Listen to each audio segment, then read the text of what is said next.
This week's Off the Script is brought to you by WrestleRumble.com. The WWE Extreme Rules Pick'em Challenge is now open, man. Up until the pay-per-view that goes live this Sunday on the WWE Network. Put your knowledge to the test and guess the winners in every scenario this Sunday at Extreme Rules. How to enter? It's very simple. Go to www.wrestlerumble.com, enter the entry pool, and you will be emailed several questions. From there, you're going to pick the winners and every scenario that you think will happen this Sunday at the pay-per-view, and you could win $400 cash top prize. Once again, go to www.wrestlerumble.com, have some fun with it, and I'll see you guys at Extreme Rules this Sunday.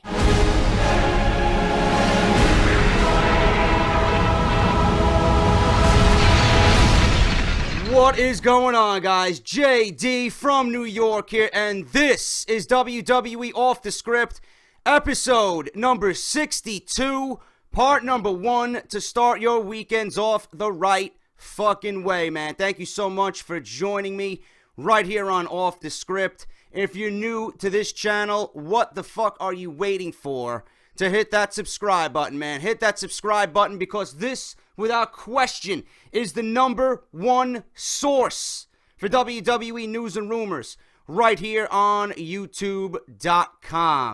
I've been very, very quiet on Twitter, guys. I didn't tweet during Monday Night Raw. I wasn't into it. I wasn't feeling it, but I heard your fucking cries.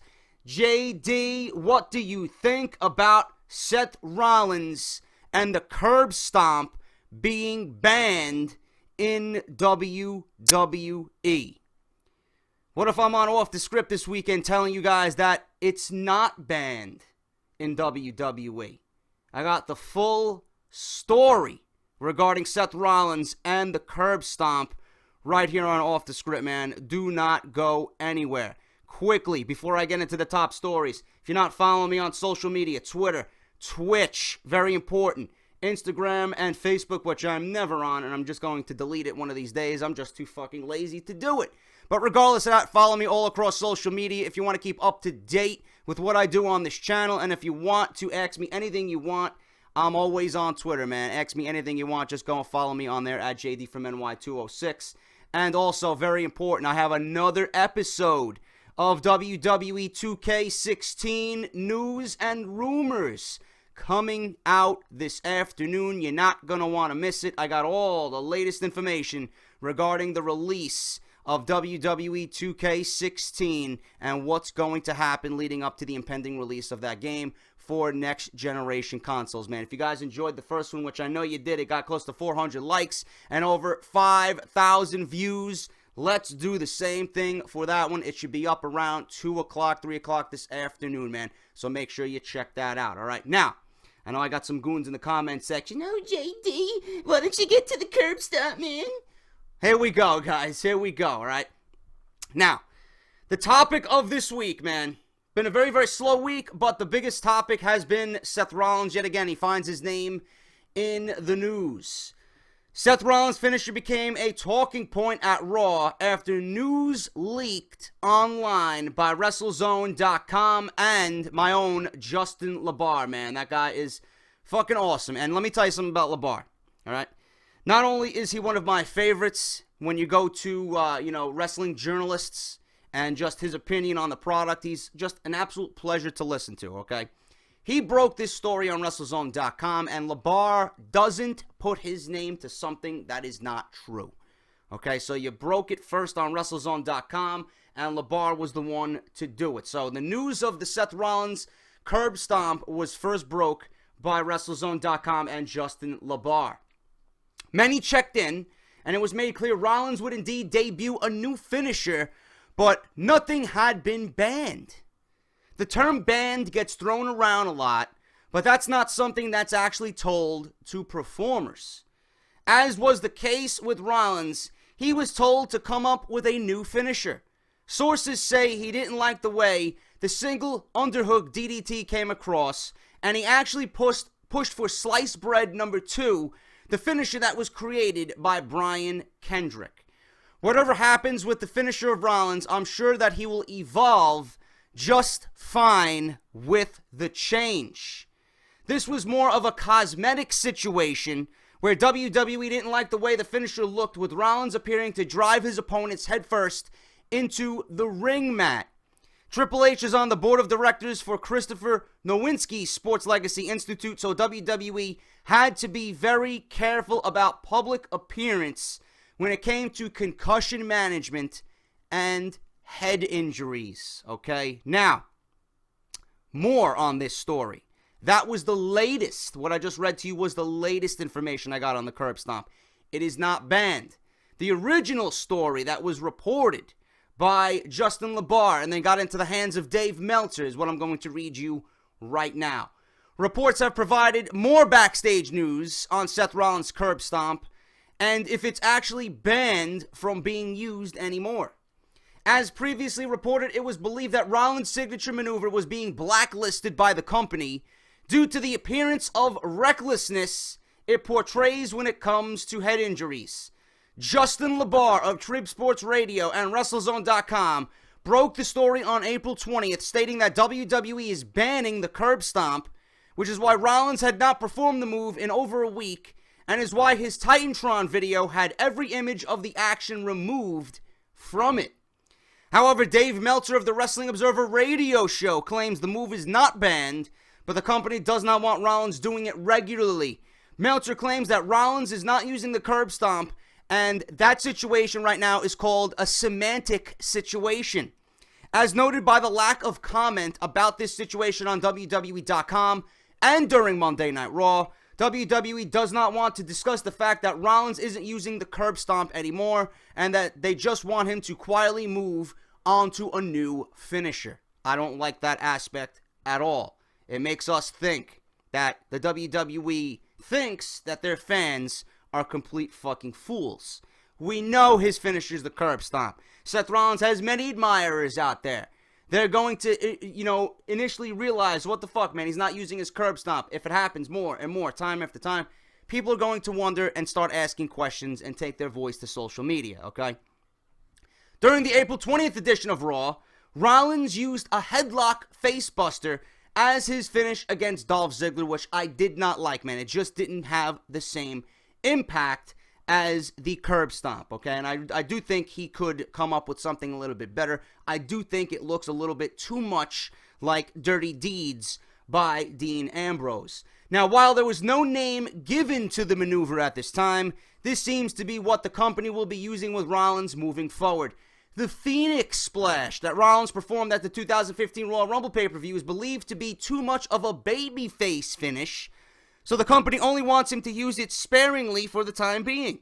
The curb stomp will also be allowed to be used by Rollins on very special occasion, likely after WWE is out of the woods in regards to lawsuits against them from former superstars with focus on concussions, head injuries, and companies' heartless desire to make injured superstars continue to compete. Now, you guys have asked for my opinion on the curb stomp situation, okay? I'm going to take the side of WWE on this one, okay? Not to say that I don't think the curb stomp was being used properly. I don't think anyone was going to, gain or get a concussion out of this. I didn't think anyone was going to be injured off of this. There's a lot of moves that WWE does, and several DDTs that I've seen over the past few weeks on Monday Night Raw, or when you watch NXT, that look absolutely fucking brutal, absolutely fucking devastating, where your opponent's head is just flat, square, hitting the fucking mat right below you, okay? The WWE is not doing this to punish Rollins. The WWE is not doing this to set Rollins back. The WWE is doing this because they are a business. If you guys don't understand what is going on in the world of professional sports, it's happening with UFC as well. It's happening with the NFL. It's happening everywhere where an athlete is going to put his life on the line and risk potential life-threatening injuries, man. Okay? The WWE is only following in the footsteps of every other sports promotion out there, and I do not blame them. The number one thing that an organization should be doing is looking out for the well-being of their performers, for their athletes, for their roster. Okay? You do not want anyone injured to the point where their career is going to be over. You don't want anyone injured to the point where it's going to put their life on the line, or it's going to be a life-threatening injury. You don't want that. Triple H don't want that. Stephanie doesn't want that. And Vince McMahon doesn't want that. Was WWE careless in the past when it came to concussions? Yes. We all seen the chair shots. That's why WWE banned chair shots to the head. They took that aspect away from the product, and I don't think anyone really misses it, man. There was a time in a day where all that was just fucking the coolest thing ever. It's not cool anymore, man. It's 2015. People are starting to wake up. People are a lot more opinionated. Social media has taken over the world. And a lot of people now have the voice to spew what they want at WWE in terms of everything that is wrong with the company. You got to understand WWE's situation in this, and they're doing the right thing. They're only protecting their brand. They're only protecting their image, and they're only protecting Seth Rollins. They don't want him as the WWE champion in a negative limelight being at the top of the company right now. You don't want that. So I don't blame the WWE for taking this move away. It's just going to be like everything else according to sources and according to the news reports, man. Seth Rollins' curb stomp is not banned. It will be used during very special occasions. And by special occasions, I mean building up a storyline to the point where it makes it more impactful. Maybe he pulls it out of nowhere and pulls out a surprising victory, a come-from-behind victory to retain the WWE Championship. That's why WWE is doing it, man. They're saving it for when it's needed. Just like when the weapons and the chairs and the blood, it's all saved for when it's needed, man. It makes everything, the performer, the move, the storyline, and the situation more impactful, more memorable. Let me tell you something. You will remember the next time Seth Rollins does a curb stomp now that he's not using it anymore, man. You will remember when he does it, where he does it, and who he does it to. That's what WWE is doing with the curb stomp. Just like we all know, Brock Lesnar bled like a fucking pig at WrestleMania 31 against Roman Reigns, man. That added to the drama and the overall greatness of that match. You only do it when it's needed and when you need to make a fucking statement. I don't blame the WWE here, so good on them. And do I think Rollins will overcome this? Yes, I do think he will change the single underhook DDT. I don't like it at all. It's not him. I do think he needs something a little bit more that is a Seth Rollins type move, man. It's too similar to Dirty Deeds. We got enough people in the WWE with DDT finishers. We don't want that, okay? So hopefully WWE gives him the opportunity to change that into something a little bit more Seth Rollins-esque. But as for the curb stomp, it's not banned. It's only going to be used on very special occasions when the time calls for it. That is the news and my opinion on the curb stomp being banned from the WWE, all right? This Sunday, Extreme Rules will air on the WWE Network, and I will be doing a review immediately after the show, as you guys should already know, right here on YouTube.com. Extreme Rules, which again serves as the first pay-per-view following this year's WrestleMania. In the presumed main event for the show, WWE World Heavyweight Champion Seth Rollins will make his first title defense against Randy Orton inside a steel cage. The bout will be consisted, like I said, in a steel cage with Orton unable to utilize his RKO finishing maneuver. After Extreme Rules, WWE will air its next pay-per-view, Payback, on May 17th. The third ever WWE Payback event will take place in Baltimore, Maryland at the Royal Farms Arena. With the event less than a month away, WWE has already posted an advertisement for that show. The teaser strongly hints towards a triple threat match between current WWE World Heavyweight Champion Seth Rollins, Randy Orton, and everyone's favorite, Roman Reigns, for the world title. The advertisement showcases Seth Rollins' historic night at WrestleMania, where he lost to Orton in singles action, only to end the night by defeating Roman Reigns for the WWE Championship thanks to cashing in his Money in the Bank briefcase in what was a memorable moment to close WrestleMania 31. This was expected. Randy Orton, I think, right now is the perfect guy to get Seth Rollins over as WWE Champion to propel his championship run. I don't mind that at all. We all know Roman Reigns is either going to go into Payback, challenging for the WWE Championship. He's either going to go into Money in the Bank and win the Money in the Bank and get some type of retribution on Seth Rollins by cashing in his own Money in the Bank. That's always a possibility. That's what I think could really, really happen. And we all know Roman Reigns is going to be involved in the WWE Championship situation going into SummerSlam, man. Obviously, where Brock Lesnar fits into this, we all know he wants his belt back. He's going to be hungry. He's going to be seeking revenge. Who knows what WWE has planned for Brock Lesnar when he comes back, but we all know Roman Reigns is going to be at the top of that championship picture after he gets through with the fucking Big Show in what should be a sleeper at Extreme Rules this Sunday on pay-per-view, man. I don't even know if I'm going to watch the match, to be honest with you. I really don't. I don't even know why these two are fighting, to be quite honest with you. It's just an absolute waste of everyone's time. It's a waste of the Big Show's time. It downgrades Roman Reigns from where he was only a month ago at WrestleMania. So nobody wins here, man. The fans don't win. Roman Reigns don't win. Big Show has never been winning. So it's pointless to me. And that's what I got to say about that. But Roman Reigns should be in the championship picture after Extreme Rules and this one-off with the Big Show, okay? Moving on. WWE superstar Bray Wyatt is supposedly set to work with Ryback in an upcoming program on WWE TV. Wyatt has been giving cryptic promos directed at an unknown superstar over the past several weeks since his loss to The Undertaker at WrestleMania 31. It is now said that the someone who Wyatt is directing his statements towards is Ryback. WWE officials have wanted Ryback to enter into a meaningful feud for some time now, says Dave Meltzer of the Wrestling Observer radio show. He also states that Wyatt is directing his promos to someone dedicated who has a second chance and lifts a lot of weights. This is said to be aimed at Ryback, whose career got a recharge when he joined Team Cena during the build towards Survivor Series in November 2014. WWE officials believe that Wyatt can help elevate Ryback on a much bigger scale, making him a believable main event superstar yet again. I don't know if all that's going to happen, but being in the same ring as Wyatt should slightly elevate Ryback.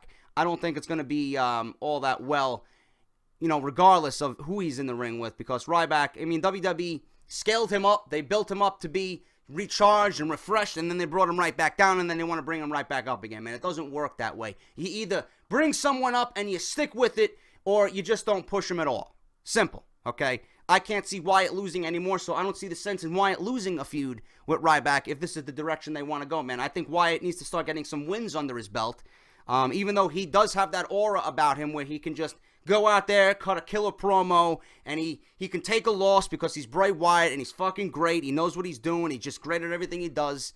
But the fans like Bray Wyatt, man. They want to see him win. They want to see him successful. There's a lot of Bray Wyatt supporters out there, man, including me. I don't want to see Bray Wyatt lose to a Ryback. That's not going to do anything for him, man. I want to see Bray Wyatt in title contention this year. Or within the next year and a half at least. I want to see him in title contention. Seriously. But right now, his promos seem to be aimed at Ryback, all right? Now, it is said that the duo may begin facing each other in bouts beginning in May at WWE Payback. Until then, Wyatt will continue to cut promos in the backstage area that are directed toward Ryback, Mr. Feed Me More. And the vignettes will continue to air before Ryback matches, just like during the April 20th edition of Monday Night Raw. And finally, guys, to end this week's part 1 of Off the Script, number 62. During the April 20th edition of Monday Night Raw, WWE seemingly writes The Miz off TV during a backstage segment featuring him on the WWE app. As previously reported, The Miz is set to miss the next 3 to 4 weeks of television tapings while he films his role for the upcoming WWE Studios motion picture, Santa's Little Helper, with, what's her name? Paige.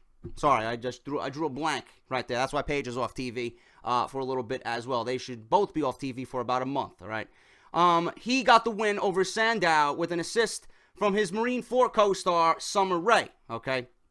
Now, Mizdow, I don't know what's going to happen with Mizdow. I really don't. I think he's going to go back to the Damien Sandow character. Honestly, I don't see any other way to go. Hopefully, WWE really pushes Sandow this time around because he's got the crowd support right now. This feud with The Miz and the storyline with The Miz really built him up. So I'm interested to see what WWE does with Damien Sandow going forward now. It should be really interesting, all right? He got a victory over Mizdow, allowing him to keep the Hollywood persona, entrance theme, moveset, etc. Mizdow will now have to go back to the Damien Sandow gimmick Following their match, Miz appeared on the WWE app in a backstage segment where he claims that he's heading back to Hollywood for his next blockbuster film. This is WWE's way of likely writing The Miz off television until late May or early June.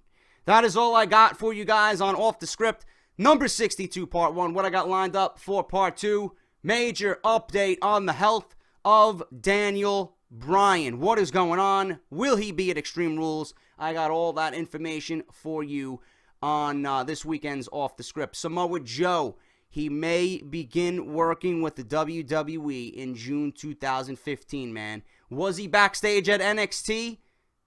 I got all the news. Don't go anywhere about that. What else do I got? I got news on the WWE Divas and why they are not given anything prominent on television. I got news on Jay and Mark Briscoe from Ring of Honor not signing with the WWE. I got news on Brock Lesnar's merchandise deal for his new contract. And I got news on, like I said, Daniel Bryan, which will be the top story for Off the Script tomorrow on Saturday, man, all right? If you guys want more additional wrestling news and rumors right here on YouTube.com, go visit Joe Cronin Show on YouTube. Link to his YouTube and his Twitter right down below in the description. If you guys want Justin LaBar and more of what he does, Chairshot Reality at WrestleZone.com with Brian Goulash and Josh Eisenberg, WrestleZone.com. Their homepage is linked down below. Their YouTube page is linked down below as well. And more LaBar, his personal website, is linked down below as well. And as always, WrestleCrate.com. The first crate has shipped. I got my email notification, man. It's coming. It's going to be here soon. Unboxings will happen. And I can't wait to bring that stuff to you guys, man. It's going to be very exciting. It's shipped. And if you guys want your own WrestleCrate, man, I know it's going to be big. So go to www.WrestleCrate.com and go visit those guys on Twitter at WrestleCrates. Tell them that JD from New York sent you over there, and it's going to be interesting, man. I'll keep you guys updated on when I get my crate, and you should see the unboxing right here on my channel. Also, if you guys want to follow me on social media, like I said, at JD from NY206 on Twitter, and please go subscribe to the channel if you have not done so already. I don't know what the fuck you're waiting for, man. This is Off the Script. If you enjoyed, hit that like button. Thank you so much for all the love and support, and I will see you guys back on Saturday morning for part 2 of the #1 source for WWE News and Rumors right here on YouTube.com. This is JD signing out, and I'll see you guys on Saturday morning. Take care.